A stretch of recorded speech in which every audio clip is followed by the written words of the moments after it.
Hello అండి, నమస్తే. Welcome back to our channel UK by Kalyani. బాగున్నారు అందరూ? నేను బాగున్నాను. ఈరోజు మన వంటింట్లో స్వీట్ రెసిపీ గాజర్ హల్వా చేస్తున్నానండి. అదేనండి, క్యారెట్ హల్వా. సో దీనికి కావాల్సిన ఇంగ్రీడియంట్స్ ఏంటో చూసేద్దామా? మరి చలో వీడియోలోకి పదండి. సో ఫస్ట్లీ వచ్చేసి నేను గాజర్ హల్వా అయితే ప్రిపేర్ చేస్తున్నానండి. దానికి సంబంధించిన ఇంగ్రీడియంట్స్లో ఫస్ట్లీ వచ్చేసి డ్రై ఫ్రూట్స్, కిస్మిస్లు, జీడిపప్పు అండ్ అలాగే యాలకులు కూడా తీసుకున్నానండి. అండ్ నెక్స్ట్ వచ్చేసి క్యారెట్ ఇలా తురిమి పెట్టేసుకున్నానండి ఆల్రెడీ. సో ఇది వచ్చేసి నేను 2 కప్స్ అయితే తీసుకుంటున్నాను. మెజర్మెంట్ ప్రకారమే చేస్తున్నానండి. సో తప్పకుండా లాస్ట్ వరకు ఫాలో అవ్వండి, మీకు అర్థమవుతుంది. అండ్ నెక్స్ట్ వచ్చేసి 1 కప్పు పంచదార అయితే తీసుకున్నాను. మీరు ఇంకా స్వీట్ ఎక్కువ తినేవాళ్ళైతే ఇంకొక హాఫ్ కప్ అయితే తీసుకోవచ్చండి. అండ్ అలాగే మిల్క్ అనమాట. సో మిల్క్ అయితే ముందుగానే మీరు కాచి చల్లార్చి పెట్టుకోండి. అండ్ డ్రై ఫ్రూట్స్ వేపడానికి గీ అయితే తీసుకున్నాను.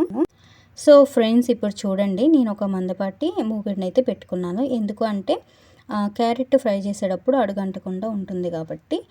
అండ్ ఫస్ట్లీ వచ్చేసి నేను డ్రై ఫ్రూట్స్ అయితే ఫ్రై చేసుకుంటున్నాను. దానికోసమే గీ అయితే వేసానండి. సో మీరు క్యారెట్ని కూడా గీతోని ఫ్రై చేసుకోవచ్చు. నాకు గీ పెద్ద పడదు, అంత ఇష్టం ఉండదండి. సో అందుకే నేను కొంచెం ఆయిల్ అయితే వేసుకుంటాను. ఫస్ట్ వచ్చేసి ఇలా జీడిపప్పులు అయితే వేసేసుకొని ఫ్రై చేసుకుంటున్నానండి. సో ఇందులో కిస్మిస్లు వేస్తారో లేదో నాకు తెలియదు, నేనైతే వేసేసాను. అలాగే బాదం పప్పులు కూడా వేసుకోవచ్చు, పిస్తా ఇవన్నీ కూడా వేసుకోవచ్చండి. సో వీటిని చక్కగా దోరగా ఫ్రై చేసుకొని పక్కకి తీసుకుంటామే. నేను ఇంకో పక్కన మిల్క్ కూడా వేసి కాగబెట్టుకుంటున్నానండి. ఎందుకంటే ఈ క్యారెట్ ఫ్రై అయ్యేలోపు అవి కాగిపోతాయి, చల్లారబెట్టుకుంటాను అందుకని. సో ఇప్పుడు చూసారు కదా, ఇది కొంచెం టైం టేకింగ్ ప్రాసెసేనండి, చాలా టైం పడుతుంది. దీన్ని ఇలాగా పచ్చివాసన పోయేంత వరకు ఫ్రై చేసుకోవాలి. మీరు గీ ఎక్కువ వేసుకొని ఫ్రై చేసుకోవచ్చు, ఏం పర్వాలేదు. సో చూసారు కదా, ఇట్లాగా ఫ్రై అవుతూ ఉన్నప్పుడు ఇందులోకి 1 కప్పు పంచదారని అయితే మనం ఇప్పుడు యాడ్ చేసుకుందాము. పంచదారని కూడా నేను ఫస్ట్లీ వచ్చేసి హాఫ్ యాడ్ చేశానండి. మీరు టేస్ట్ చూసుకొని మళ్ళీ యాడ్ చేసుకోవచ్చు. సో ఇప్పుడు చూసారు కదా, నేను వేసుకున్నాను, ఒకసారి కలుపుకుంటున్నాను. ఈ పంచదార ఇప్పుడు కరిగిపోతుంది, మనం వాటర్ అలాంటివి ఏమి యాడ్ చేయాల్సిన అవసరం లేదండి. చాలా సింపులే, కానీ ఇట్లా కలుపుతూ ఉండాలన్నమాట మధ్య మధ్యలో, లేకపోతే ఇది అడుగంటేస్తూ ఉంటుంది. సో ఇప్పుడు హాఫ్ కూడా నేను వేసేసుకున్నాను. సో ఇప్పుడు ఈ పంచదార అంతా క్యారెట్ అనేది అబ్జర్వ్ చేసుకోవాలి. సో అప్పుడు సాఫ్ట్గా ఉంటుంది, మనకి సాఫ్టీగా అయిపోవాలన్నమాట. సో చూస్తున్నారు కదా, ఇట్లా మధ్య మధ్యలో కలుపుతూ ఉండండి, మర్చిపోకండి. ఆ తర్వాత ఇట్లా ఇలాచి నేను దంచుకొని వేసుకున్నానండి. ఇప్పుడు మంచి ఫ్లేవర్ అనేది మనకు వస్తూ ఉంటుంది. సో నేను 2 కప్పులు వేసాను కదా, ఇది వచ్చేసి 1 కప్పు అవుతుంది, మీరు చూస్తుండండి.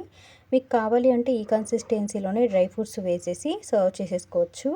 మిల్క్ యాడ్ చేసుకోవాలనుకుంటే మిల్క్ వేసుకోండి. అంటే నేను స్టవ్ ఆఫ్ చేసి మిల్క్ అనేది యాడ్ చేసుకుంటాను, విరిగిపోకుండా ఉంటాయని చెప్పి. వేడి మీద వేస్తే ఏదైనా సరే విరిగిపోయే ఛాన్స్ ఉంది, అది బెల్లంతో అయితే ఇంకా బాగా విరిగిపోతుంది.